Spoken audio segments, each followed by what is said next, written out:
Notre lecture se fait dans la première épître aux Corinthiens, chapitre 1, versets 18 à 31. Le message de la croix est une folie pour ceux qui périssent, mais pour nous qui sommes sauvés, il est la puissance de Dieu. Du reste, il est écrit « Je ferai disparaître la sagesse des sages et j'anéantirai l'intelligence des intelligents. » Où est le sage? Où est le spécialiste de la loi? Où est le discoureur de l'ère actuelle? Dieu n'a-t-il pas convaincu de folie la sagesse de ce monde?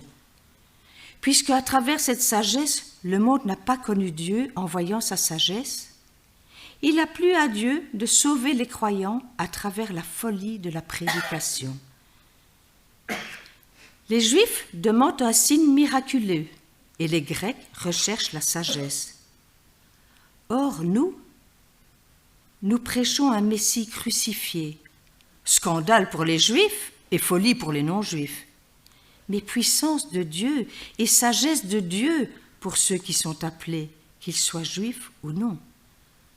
En effet, la folie de Dieu est plus sage que les hommes et la faiblesse de Dieu est plus forte que les hommes. Considérez, frères et sœurs, votre propre appel. Il n'y a parmi vous ni beaucoup de sages selon les critères humains, ni beaucoup de puissants, ni beaucoup de nobles. Mais Dieu a choisi les choses folles du monde pour couvrir de honte les sages.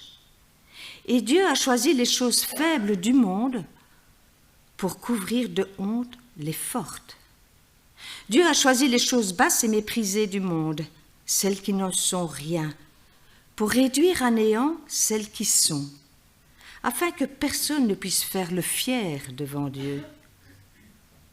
C'est grâce à lui que vous êtes en Jésus-Christ, lui qui est devenu, par la volonté de Dieu, notre sagesse, notre justice, la source de notre sainteté et notre libérateur, afin, comme il est écrit, que celui qui veut éprouver de la fierté mette sa fierté dans le Seigneur. Amen.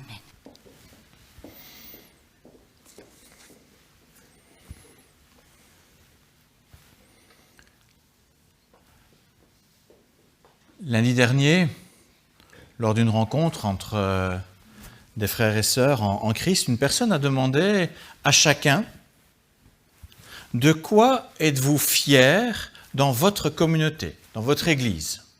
De quoi êtes-vous fiers dans votre communauté, dans votre Église? À poser ainsi, cette question était déconcertante.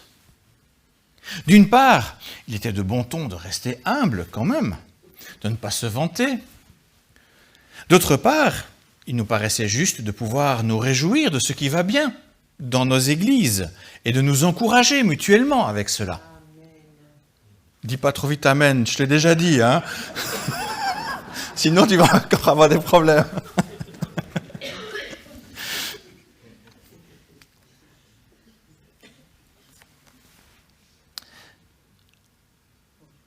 Dès lors, probablement qu'une tension est apparue dans l'esprit de plusieurs. Je dois le reconnaître, ce fut le cas dans ma tête quand on m'a posé cette question. Et là, j'ai commencé à réfléchir, à faire preuve de sagesse, de sorte à répondre habilement sans passer ni pour un vantard ou un chrétien non béni. La réalité, c'est que j'avais tout faux. En effet, la tension présente dans mon esprit, à ce moment-là, provenait du fait que je me positionnais au cœur de ma réflexion. Tension entre mon désir d'une sage humilité et mon désir d'encourager en mettant en avant mes bénédictions. Mais Dieu dans tout cela, il est où? La réponse à la tension se trouve dans ce verset que j'ai lu tout à l'heure, dans le psaume 34, verset 3.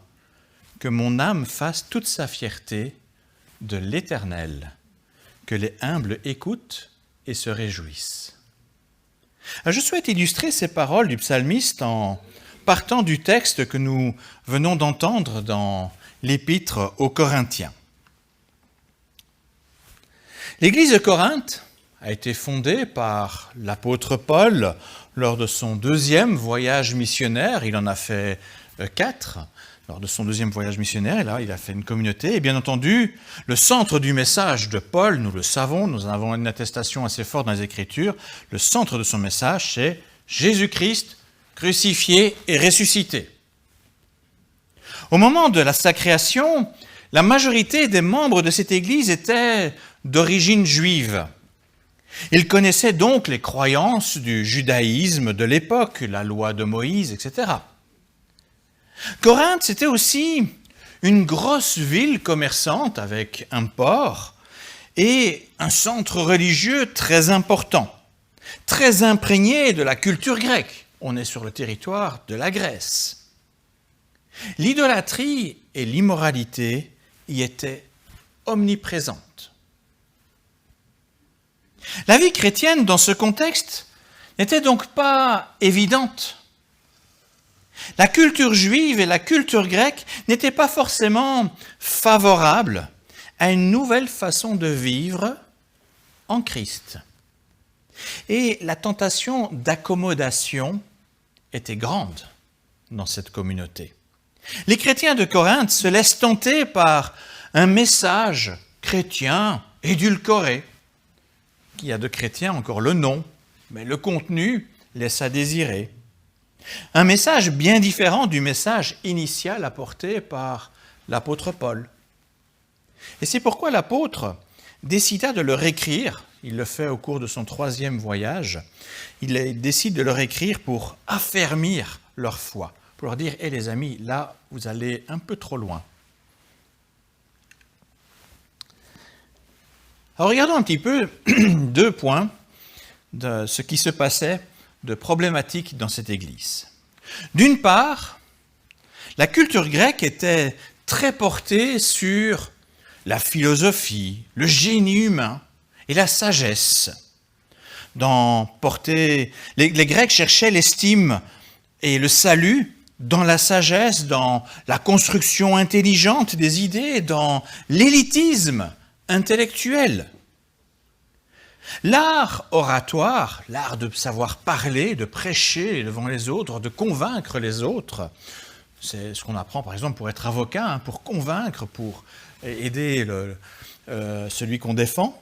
Mais l'art oratoire, qui est aussi l'art de la persuasion, il jouait un rôle très important dans ce contexte, bien plus que la recherche de la vérité.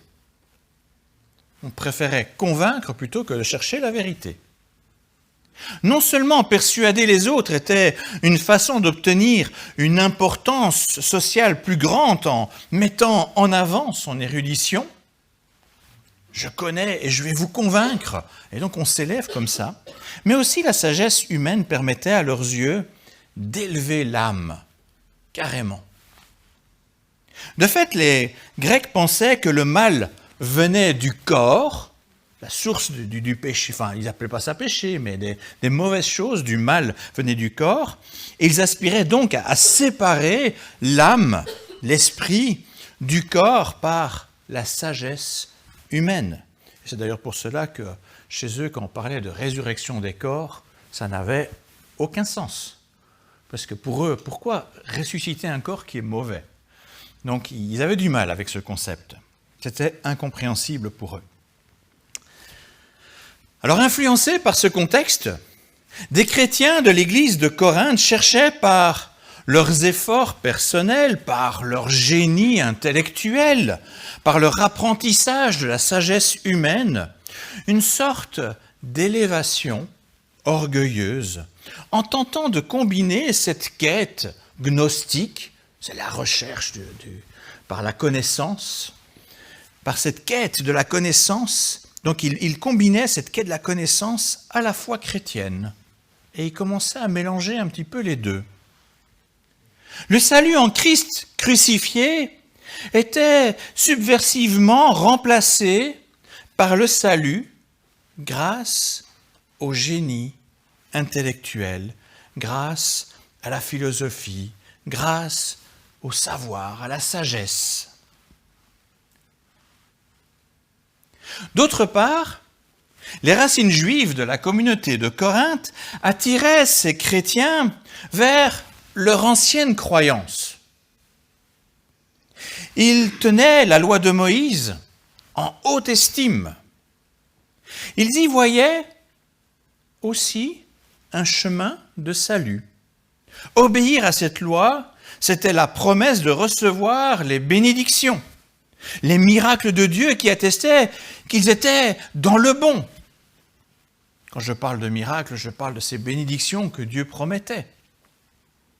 L'obéissance à la loi ancienne était devenue une sorte de moyen de s'élever au milieu de l'Église, d'obtenir toujours plus de bénédictions. En d'autres mots, on retrouvait ici une forme d'orgueil religieux qui établissait une sorte de hiérarchie spirituelle par la rigueur personnelle et les bénédictions qui en découlaient. Le point commun entre ces deux dérives, c'est la recherche d'un autre chemin de salut, d'une forme d'élévation par les moyens strictement humains en laissant Dieu de côté. Vous laissez faire ces dérives, Christ crucifié et ressuscité, on n'en a plus besoin dans l'esprit des gens. Paul ne condamne ni la sagesse, ni la connaissance de la loi. Lui-même excellait dans ces deux domaines. Mais il sait que la sagesse humaine et la loi de Moïse ne servent à rien, n'ont aucune valeur si on ne connaît pas personnellement le Dieu véritable. Elles servent uniquement à mettre l'être humain en valeur à ses yeux.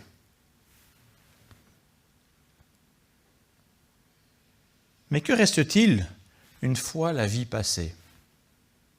Rien avec cela. Car Dieu a choisi de rendre tout cela inefficace.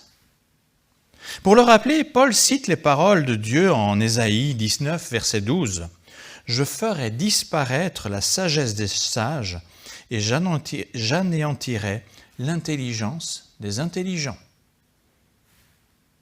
Pas question pour Dieu de se faire voler la gloire, ni par la sagesse humaine, ni par l'orgueil du respect de la loi. Un respect très relatif d'ailleurs.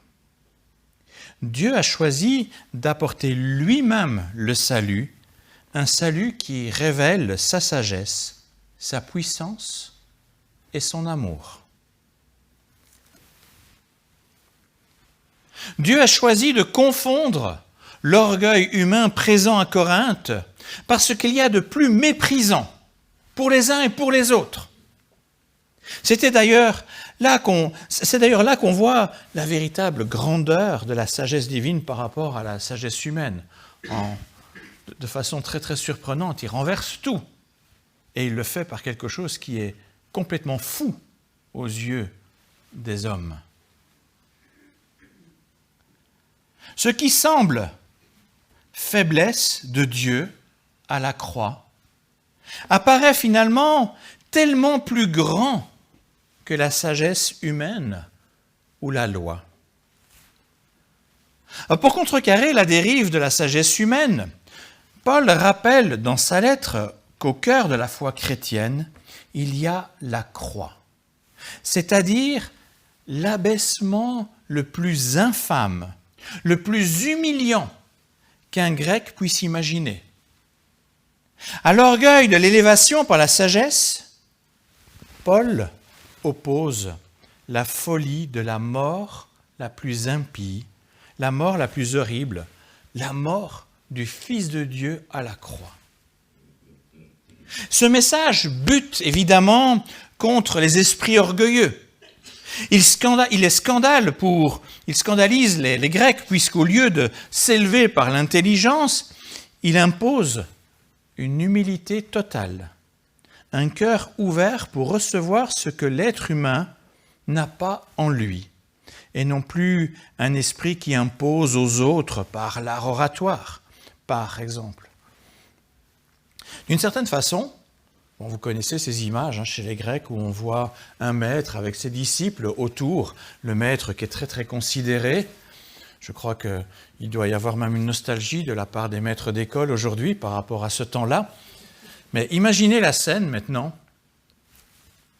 Le maître, c'est Christ crucifié. Pour les Grecs, il y a quelque chose qui ne passe pas. Il y a quelque chose qui est complètement en décalage avec leur façon orgueilleuse de penser, de mettre cette sagesse humaine en avant. Par ailleurs, Paul s'oppose aux Grecs par ce même message de la croix. Or, ce message est folie à leurs yeux. Les Juifs cherchent des signes, des confirmations qui attestent la justesse de leur foi dans la loi. Cela signifie qu'ils attendent bénédiction et vie. Or, la souffrance et la mort à la croix, c'est tout le contraire de ce à quoi ils s'attendent. L'illustration même de la malédiction promise à ceux qui ne veulent pas suivre la loi pour leur salut.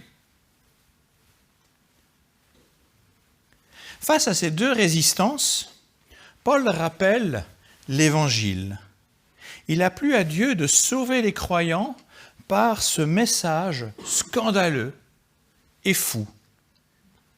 Pour comprendre et vivre cet évangile, il est nécessaire de renoncer à tout moyen humain, à tout orgueil humain, pour s'en remettre totalement, complètement, humblement à Dieu.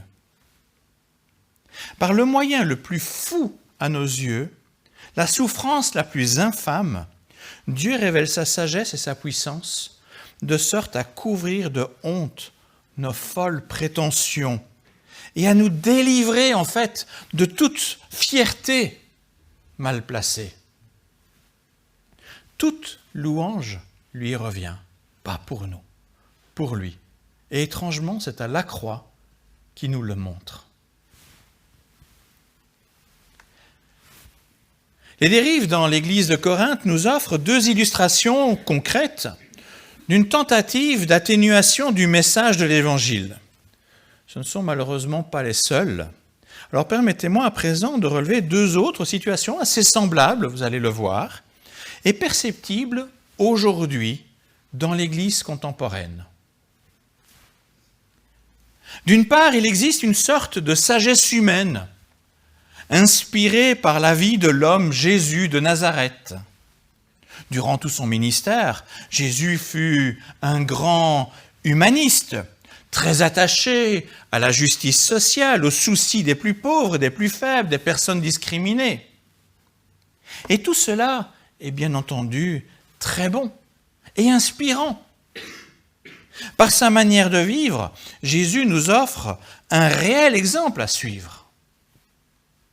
Mais là où il y a un problème, c'est quand nous considérons cet humanisme comme le moyen de salut et qu'on oublie que Jésus, c'est aussi le Fils de Dieu qui meurt à la croix pour nos péchés. Cette mort injuste est une pierre d'achoppement, comme on l'a chanté tout à l'heure avec le psaume 118. Cette mort injuste est une pierre d'achoppement qui contredit la promesse de vie par l'humanisme. Oui, Jésus a été humaniste, mais il est mort. La croix rappelle que le salut ne dépend que de Dieu et non de notre façon de vivre. Le Jésus homme s'est totalement abandonné au Père céleste. Il a remis sa vie entre ses mains de sorte à rendre témoignage au salut divin par la résurrection. Ainsi, la puissance de Dieu manifestée à Pâques confond toute la rationalité humaine élevée au rang divin depuis le siècle des Lumières.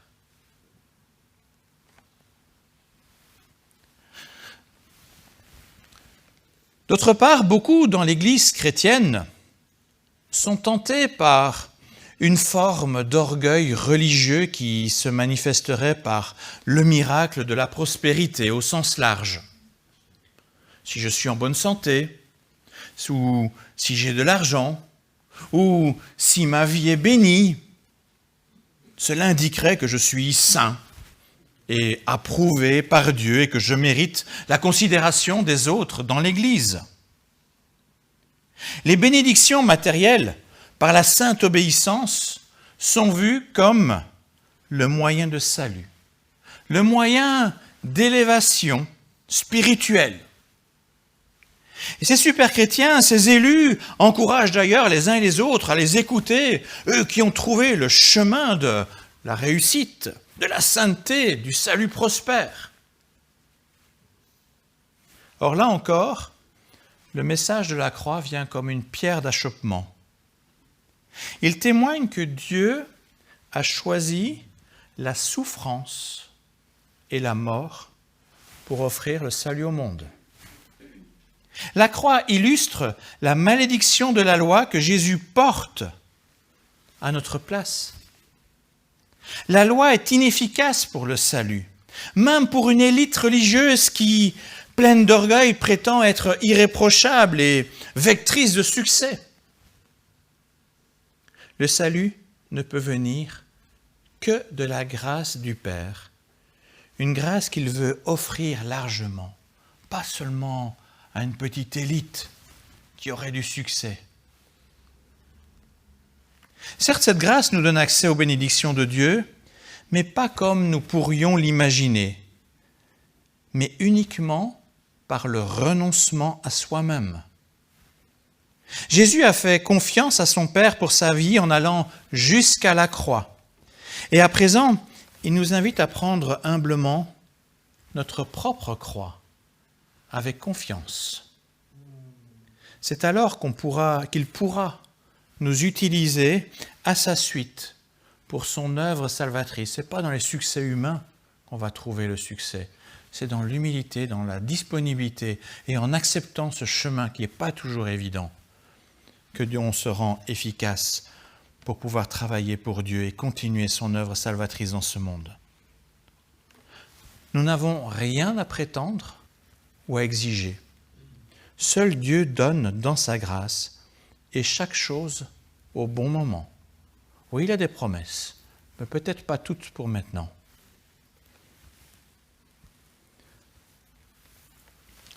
On le voit par ces quelques exemples, le message de la croix veut ôter toute raison de fierté en nous-mêmes.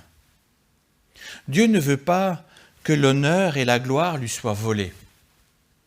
Mais scandale pour les uns, folie pour les autres, c'est par le moyen de la croix qu'il veut tous nous conduire à louer avec humilité sa sagesse et sa puissance. Dans sa sagesse, Dieu ne choisit pas ce qui est fort et grand selon les critères humains. Il choisit ce qui est humble, souffrant, de sorte à confondre les arrogants.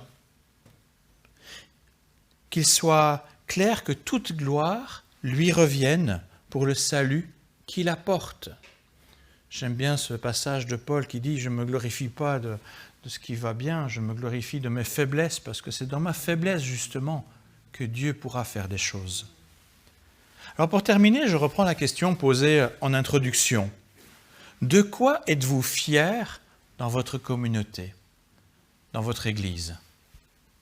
Et j'aimerais tenter quelques réponses avec vous. Nous pouvons être fiers d'appartenir à l'Église du Christ, d'être là, même si elle paraît misérable, pas selon les critères humains, fiers d'être comptés parmi les enfants du Père, de le connaître et d'avoir une relation privilégiée avec lui, d'être le sujet de toute son attention.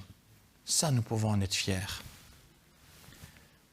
Nous pouvons être fiers d'avoir été jugés suffisamment petits, suffisamment faibles, pour être estimés bons pour son service, en laissant Dieu compenser nos manques.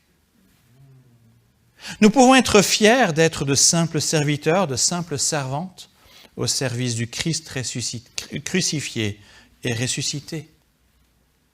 Nous pouvons même être fiers de subir les souffrances au nom du Christ dans notre engagement à ses côtés.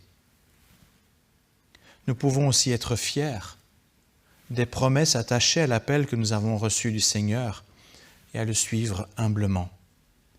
En Christ ressuscité, nous avons l'assurance de la vie véritable, pleine de joie et de paix, pour toujours. À Dieu seul soit toute la gloire. Amen.